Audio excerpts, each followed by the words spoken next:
My name is Jessica Felfoldi. And my name is Cheri Mitchell. I was hoping that we could start out if you would tell me who's Sam and all about him.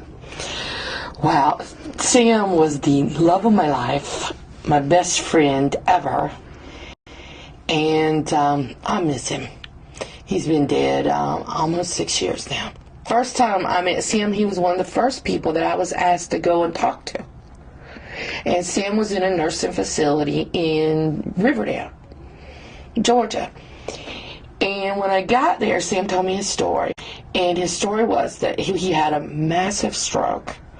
Very deliberate. He couldn't even speak or move, hardly. How old was he when he had the stroke? It was around 2000, and Sam is 12 years older than me, and I'm 51 now. So, he had this massive stroke. He couldn't even speak for himself. And his family was coming and going after their work hours. And one morning, the social worker from the hospital, and I'm not going to name the hospital, but they did get in trouble for it later, just comes in and doesn't ask, but tells him that they're sending him to a nursing facility near Macon. Where Sam actually ended up at was in a nursing facility on the other side of Savannah. Yeah, but he told this, he said a nursing home isn't a home. You know, and I've heard Sam talk about how he'd be sitting in the bathroom, you know, and when you're sitting in the bathroom doing your business, you want a little privacy, right? Of course. But the nurse would just open the door and walk in. And then, you know, no, can I come in? Are you going to be much longer? Just open the door and walk in. When I met Sam, he said, I don't know that I want to live by myself. And I said, Sam, you're so independent. You would not be happy in a group home or a nurse or a personal care home. It would be just a mini version of this. He said, I know, but I'm a little scared about it. So we had a conversation. Just so happened there was some housing there in Riverdale that are what I call dorm-style housing, where you had your own room, your own bathroom, but you shared a living room and a kitchen with other roommates. Okay. You know, so he started out. I've still yet to figure out how he done it. All of a sudden, he started catching rides with me, right? Because he was in Clayton and they were having a real struggle with the mobility system down there. They started it with only 3 buses and a couple of vans that weren't accessible. I don't know what they were thinking. So he was having a real time getting around, and particularly we were having this big meeting and we needed him there to speak. And so he started riding with me there, and it just never stopped. You know, next thing I know, he's calling me on Saturdays, what you doing?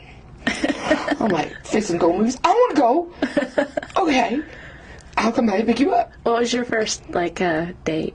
Well, the thing about it was, we hung out for a year as friends because I had bad marriages, a couple of them actually, and I was at this place where I wasn't doing that anymore. So after a year of that, Sam one day said to me, Cheri, and I'm like, what? He said, you don't know it, but we've been dating for a year. I'm like, what?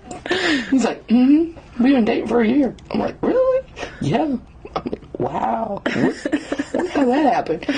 So, and then another year went by, and then Sam informed me one day that anybody that hung out as much as we did should get married. And I looked at him and I said, can we shack up? And he said, I am Reverend Mitchell. I do not shack up.